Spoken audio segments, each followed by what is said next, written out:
Your best teacher is your last mistake. Hello achievers, this is Shivam here. Last lecture तक हमने dipole होता क्या है ये बिल्कुल देख लिया है। आज के लेक्चर में हम देखेंगे कि electric field on the axis point of a dipole, एक डाइपोल की वजह से इसकी एक्सिस पॉइंट P मान लेते हैं, इस पर कितनी इलेक्ट्रिक फील्ड आएगी ये आज हमें यहाँ पर करके देखना है। देखो यहाँ पर डाइपोल के बीच की डिस्टेंस 12 गिवन है, यहाँ पर प्लस क्यू, यहाँ माइनस क्यू, और इसके सेंटर से इस P पॉइंट तक के बीच की डिस्टेंस कितने गिवन है, यहाँ पर स्मॉल r गिवन है, और यहाँ पर हमें इलेक्ट्रिक फील्ड निकालनी है। अब यहाँ पर देखो ये बीच से है और इसकी टोटल लेंथ 2l है, तो यहाँ से ये कितना होगा l, और यहाँ से भी ये कितना होगा l होगा। अब इस पॉजिटिव चार्ज की वजह से इस पॉइंट पर इलेक्ट्रिक फील्ड कितनी हो जाएगी, हम जानते हैं कि E का फॉर्मूला क्या होता है, E is equal to basically KQ by R square होता है। कितना होता है, E is equal to KQ by R square. उस फॉर्मूले से बात करें तो मान लेते हैं कि इसकी वजह से यहाँ पर इलेक्ट्रिक फील्ड आ गई E1। E1 की वैल्यू कितनी हो जाएगी यहाँ पर, KQ बाय R कितना है यहाँ पर, देखो यहाँ से लगाकर यहाँ तक वैल्यू कितनी है, ये वाली वैल्यू। तो देखो R में से यहाँ पर टोटल R है, इस R में से अगर मैं L को माइनस करता हूँ तो कितना बचता है मेरे पास, R माइनस L। तो ये क्या डिस्टेंस होगी, इस दोनों के बीच की डिस्टेंस, तो R माइनस L का होल स्क्वायर हमारे पास आ गया। ये किसकी वजह से इलेक्ट्रिक फील्ड आई, इसकी वजह से इस पॉइंट के ऊपर। अब ये वाला चार्ज भी इसके ऊपर इलेक्ट्रिक फील्ड कुछ ना कुछ तो लगाएगा ही, तो मान लेते हैं कि ये इलेक्ट्रिक फील्ड हो गई E2। अभी फिलहाल हम मैग्नीट्यूड वाइज चल रहे हैं, फाइनली हम डायरेक्शन निकालने के बाद में, तो यहाँ पर इसका मैग्नीट्यूड कितना, ओनली Q हो जाएगा, तो KQ बाय, अब इसकी और इसके बीच की डिस्टेंस कितनी है, ये टोटल R प्लस L हो गया, तो ये डिस्टेंस कितनी हो गई, R प्लस L का होल स्क्वायर आ गया। यानी कि इसकी वजह से इलेक्ट्रिक फील्ड E1 और इसकी वजह से E2 हो गई। अब देखो ये वाला पॉजिटिव चार्ज है तो क्या करेगा, इसको धक्का देगा, और ये नेगेटिव है तो क्या करेगा, इसको अट्रैक्ट करेगा। मतलब कहीं ना कहीं मेरी E नेट कैसी हो रही होगी, E net equal to E1 minus E2 के इक्वल हो रही होगी।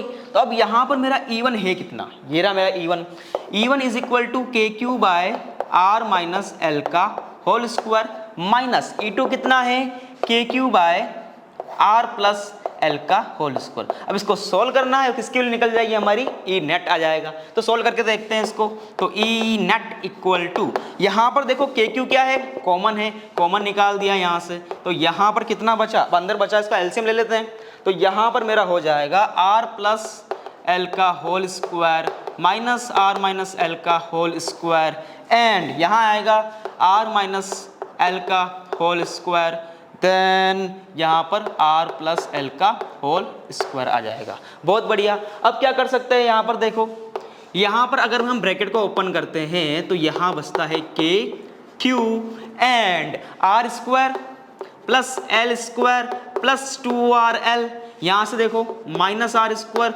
Minus L square plus 2RL, यहाँ पर ये हो गया, और नीचे कितना बचा, अब ये भी स्क्वायर ये भी स्क्वायर, स्क्वायर तो टोटल इसके ऊपर आ गया, ये स्क्वायर और ये भी स्क्वायर, स्क्वायर का चला गया इसके ऊपर चला गया, और R minus L R plus L कितना होगा, R square minus L square, simple formula लग गया वाला, और ये हमारा आंसर आ गया। अब यहाँ पर देखो R स्क्वायर L स्क्वायर से R स्क्वायर स्क्वायर कट गए, और ऊपर कितना बचा, KQ 4RL डिवाइड में कितना, R square minus L square का होल स्क्वायर। अब हम एक चीज जानते हैं कि जो डाइपोल होता है और डाइपोल के बीच की डिस्टेंस होती है वो बहुत छोटी होती है, क्योंकि पार्टिकल्स मॉलिक्यूल्स बहुत छोटे होते हैं। तो उस कंडीशन में मान सकते हैं कि 12 बहुत छोटी डिस्टेंस है, तो 12 हमारी बहुत छोटी होती है, किसके रेस्पेक्ट में, इस R के रेस्पेक्ट में बहुत छोटी होती है। तो यहाँ पर 12 बहुत छोटा है, किससे, R से। तो हम क्या कर सकते हैं कि यहाँ पर ऑलमोस्ट L को क्या मान सकते हैं, 0 के इक्वल ले सकते हैं। तो यहाँ देखो अब E नेट कितना आया मेरे पास, KQ 4RL बाय K कितना हो जाएगा, R4। अब एक R से एक R यहाँ भी कैंसिल हो गया। एक और चीज यहाँ पर देखो, हम जानते हैं कि P इज इक्वल टू कितना होता है, Q इंटू बीच की डिस्टेंस कितनी है, 12। तो यहाँ पर मैं यहाँ पर Q और 2, यहाँ पर 2 इंटू 2 लिख दे, इसको 4 को 2 इंटू 2 लिख दिया, तो इस 12 को और इस Q को मैं किससे रिप्लेस कर सकता हूँ, P से रिप्लेस कर सकता हूँ। तो यहाँ मेरा आंसर क्या बन के आया, K, ये सिंपली यहाँ पर 2, तो 2K P बाय R3, ये मेरी E नेट निकल के आ गई। यहाँ इसको ऊपर लिख देता हूँ मैं, E is equal to simply 2KP by R3। ये किसी भी एक डाइपोल की वजह से इसके एक्सिस पॉइंट पर इलेक्ट्रिक फील्ड का फॉर्मूला आ गया इस सिंपल से प्रोसेस की हेल्प से। अब यहाँ पर मैं आपको कुछ बताता हूँ अच्छी इंटरेस्टिंग चीज़ें कि यहाँ पर देखो नेट इलेक्ट्रिक फील्ड तो ये आ गई, लेकिन ये है किस डायरेक्शन में। तो यहाँ देखो हम जानते हैं कि इलेक्ट्रिक फील्ड का फॉर्मूला ये होता है, आर जितना छोटा होगा इलेक्ट्रिक फील्ड की वैल्यू उतनी ही ज़्यादा होगी।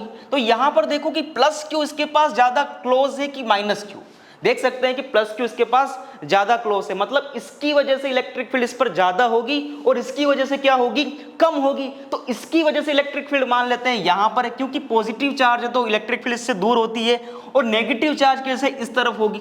अब बताओ ये वाली E1 है और ये वाली E2 है और हम जानते हैं कि E1 ग्रेटर देन E2 है, तो नेट कहाँ आया, उस डायरेक्शन में। तो मेरी नेट इलेक्ट्रिक फील्ड कुछ इस डायरेक्शन में है। आई बात समझ में। तो ये कब हुआ, जब मेरा पॉजिटिव चार्ज कहाँ था, इसके पास था, और नेगेटिव चार्ज कहाँ था, इसके पास था, मतलब थोड़ा दूर था इससे। अब मैं क्या करता हूँ, एक केस लेते हैं अपन यहाँ पर कि ये मेरा नेगेटिव चार्ज है, ये मेरा पॉजिटिव चार्ज है, बहुत बढ़िया, और P पॉइंट कहीं यहाँ पर है, इस डिस्टेंस पर मान लेते हैं। यहाँ से डिस्टेंस कितनी है इसकी, R डिस्टेंस है, बहुत बढ़िया। अब बताओ नेट इलेक्ट्रिक फील्ड किस डायरेक्शन में होगी। सोचो सबसे पहले यहाँ पर ये नेगेटिव चार्ज इसके पास में है, ठीक है, तो ये ज़्यादा लगाएगा इसके ऊपर इलेक्ट्रिक फील्ड, और ये दूर है तो कम लगाएगा। अब ये नेगेटिव है तो अपनी तरफ क्या करेगा, इसको ये अट्रैक्ट करेगा, मतलब ये इलेक्ट्रिक फील्ड मान लेते हैं इसकी वजह से कितनी आई, नेगेटिव वजह से E1 आई, तो अट्रैक्ट करेगा, मतलब क्या करेगा, इसको इस तरफ लगाएगा इलेक्ट्रिक फील्ड, और ये पॉजिटिव चार्ज इसको क्या करेगा, धक्का देगा पॉइंट P को, तो यहाँ पर आई E2 इसकी वजह से, पॉजिटिव चार्ज की वजह से। अब हम जानते हैं कि नेगेटिव वाला इसके क्लोज है तो E1 ज़्यादा हो जाएगा, मतलब नेट तो हमेशा कहाँ आना है, हमारा उसी डायरेक्शन में आना है, मतलब नेट इलेक्ट्रिक फील्ड इस डायरेक्शन में आ गई।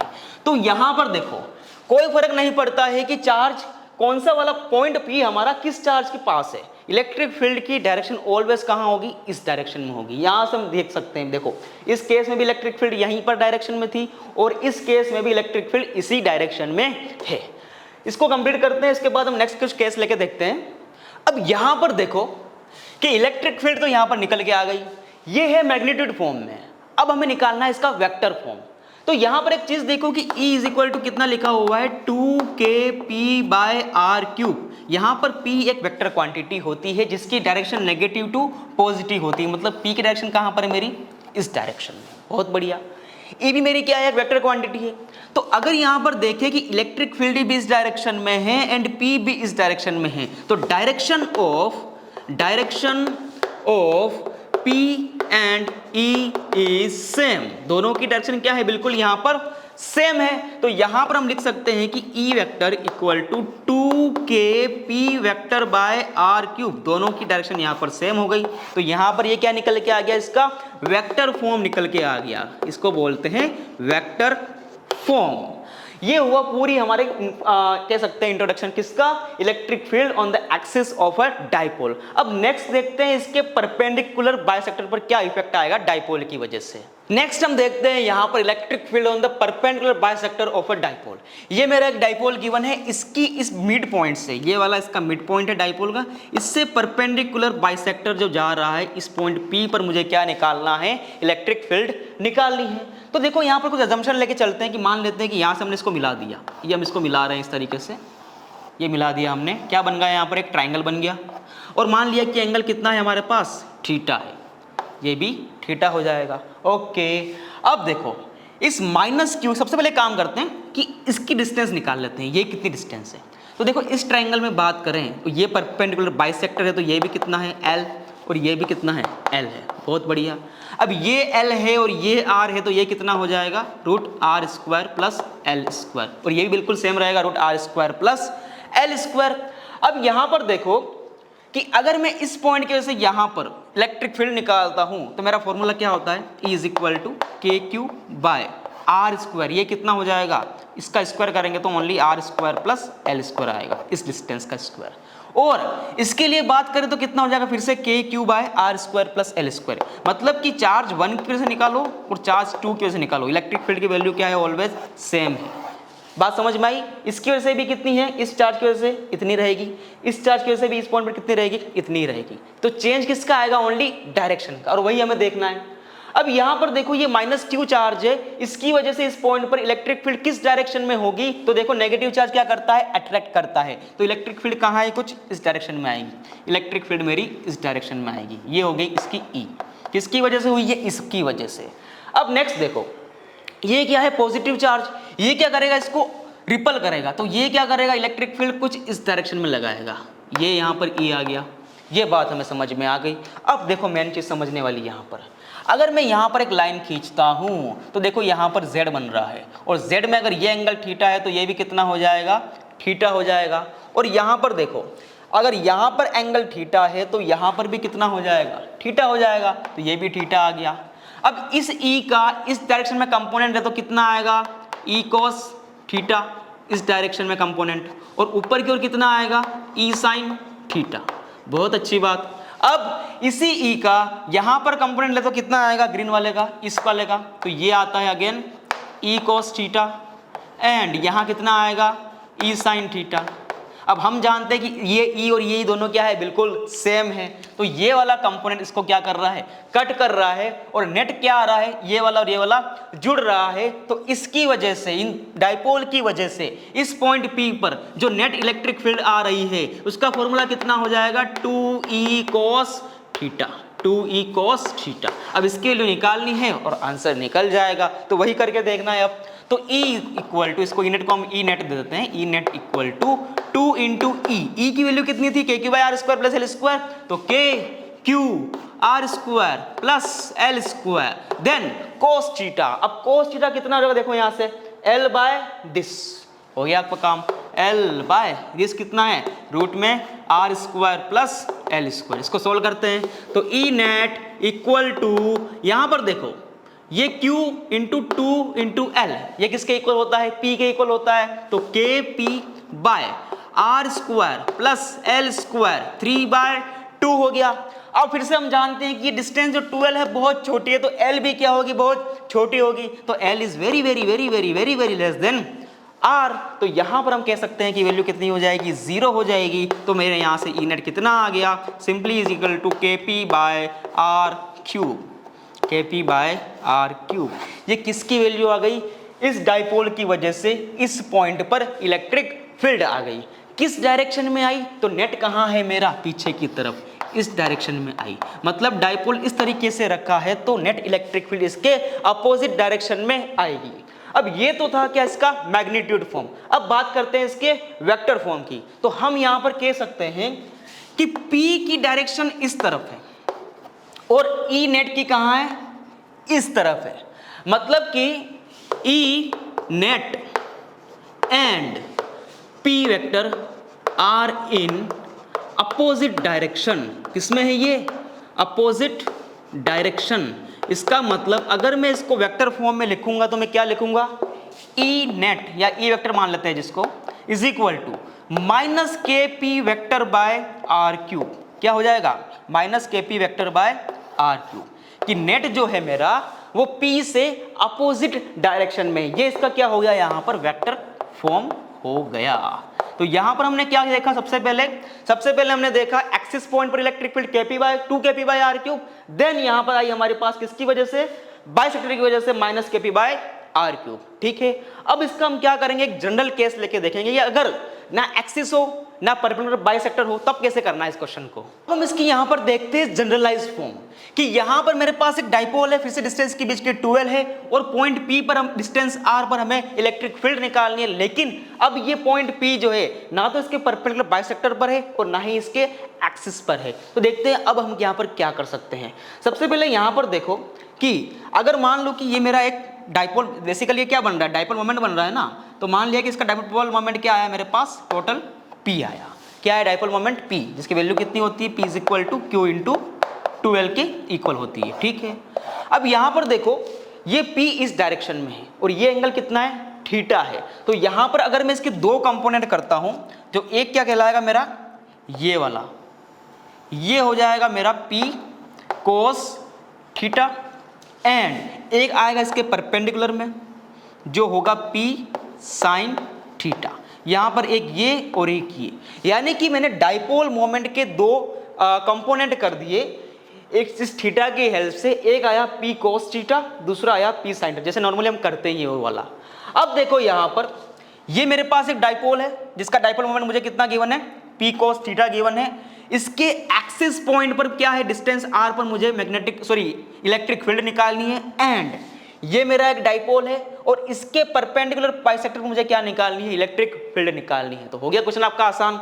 यहां पर देखो, अब यहां निकालनी है मुझे क्या, इलेक्ट्रिक फील्ड इसकी वजह से। सबसे पहले हम करेंगे बात इसकी वजह से, तो यहां पर कितना हो जाएगा, यहां पर इलेक्ट्रिक फील्ड, तो यहां हो गई मान लेते हैं इसकी वजह से 2kp/r³ को फॉर्मूला हमने पढ़ा हुआ है कि हम अगर बात करते हैं एक्सिस पॉइंट पर तो फॉर्मूला क्या होता है, 2kp/r³ होता है। लेकिन यहां पर p की वैल्यू कितनी है, p cos थीटा गिवन है, तो सिंपली क्या कर देंगे, यहां पर हो जाएगा 2kp cos θ/r³ एंड यहां पर देखो ये है एक परपेंडिकुलर बाइसेक्टर और हम जानते हैं कि इसकी हेल्प से जो इलेक्ट्रिक फील्ड आती है वो P के अपोजिट आती है, मतलब इसकी वजह से कहाँ आएगी, कहीं यहां पर आएगी इसकी वजह से। उसका फॉर्मूला क्या होता है, ये होता है पैरेलल के लिए और ये होता है परपेंडिकुलर बाइसेक्टर के लिए, kp/r³। अब यहां पर P की वैल्यू कितनी गिवन है मुझे, P sin थीटा, तो सिंपली kp sin θ/r³, ये दो वैल्यू निकल के आ गई। अब क्या करना है, सिंपली हमें इस दोनों वैल्यू का यहाँ पर नेट निकालना है और नेट ही हमारा क्या होगा, यहाँ पर ये हो जाएगा हमारा ई नेट। अब इस नेट की हमें बात करनी पड़ेगी, तो यहाँ बेसिकली कि हो क्या रहा है, पैरेललोग्राम लो लगा दो या फिर ट्राइंगल लो लगा दो। तो मैं क्या करूँगा, यहाँ पर e net equal to root में इसका स्क्वायर यानी कि 2kp cos θ/r³ का होल स्क्वायर प्लस उसका स्क्वायर, तो kp cos θ/r³ का होल स्क्वायर। अब क्या करना है हमें, बेसिकली यहां से कुछ कॉमन निकाल लेते हैं। तो देखो kp cos θ, सॉरी यहां पर sin θ आएगा, यहां sin θ है, ये sin θ हो जाएगा। तो यहां पर kp/r³ क्या है, दोनों में कॉमन है, तो kp/r³ क्या हो गया, बाहर निकल गया इसका स्क्वायर करके। ओके, अंदर कितना बचा, देखो यहां पर यहां बचता है 4 cos स्क्वायर θ और अंदर कितना बचेगा, ओनली यहां पर sin स्क्वायर θ। अब हम जानते हैं कि sin square theta plus cos square theta 1 के इक्वल होता है, तो एक ये रहा sin स्क्वायर थीटा, एक इसमें से cos थीटा उठा लो, तो कितने बचे यहाँ पर 3 cos स्क्वायर थीटा और ये कितना बन जाएगा 1। तो देखते हैं यहाँ पर e net equal to kp/r³, then यहाँ पर आएगा 1 + 3 cos square theta. This is the general formula for electric field at due to dipole at any point P। Okay, अगर ये फॉर्मूला आपको याद हो जाए ना, तो आपको पहले वाला फॉर्मूला याद करने की कोई ज़रूरत नहीं है, क्योंकि देखो अगर ये मेरा डाइपोल है और ये मेरी एक्सिस पॉइंट है, तो यहाँ पर देखो थीटा एंगल कितना है, अगर ये पॉइंट उठकर यहाँ आ जाता है तो थीटा कितना हो जाएगा, थीटा इक्वल टू 0 हो जाएगा। अब थीटा 0 हुआ तो यहाँ पर वैल्यू कितनी हुई, 3 + 1 4, 4 बार आएगा कितना होगा 2 kp/r³ किसके से होता है, एक्सिस पॉइंट की वजह से होता है। अब अगर ये थीटा यहाँ पर पहुंचकर 90 के इक्वल हो जाए, मतलब परपेंडिकुलर बाइसेक्टर बन जाएगा, तो cos 90 कितना होता है 0, तो यहाँ पर कितना बचेगा ओनली kp/r³। तो आपका आंसर कितना आया, परपेंडिकुलर बाइसेक्टर की वजह से kp/r³ आ गया। तो अगर आपको ये फॉर्मूला याद हो जाए तो पहले और दो फॉर्मूला आपके लिए आसान हो जाएंगे। तो आई होप कि आपको लेक्चर समझ में आया होगा कि किस तरीके से जनरलाइज फॉर्म हमने यहाँ पर डिराइव किया। सिंपली यहाँ पर जो P था उसके दो कंपोनेंट लिए, P cos θ and P sin θ। P cos θ इसका पैरेलल था तो एक्सिस पॉइंट बन गया, एंड P sin θ यहाँ पर परपेंडिकुलर था तो परपेंडिकुलर बाइसेक्टर बन गया। तो आई होप कि आपको बिल्कुल समझ में आया होगा। तो मिलते हैं फिर से नेक्स्ट लेक्चर में, तब तक के लिए पढ़ते रहिए।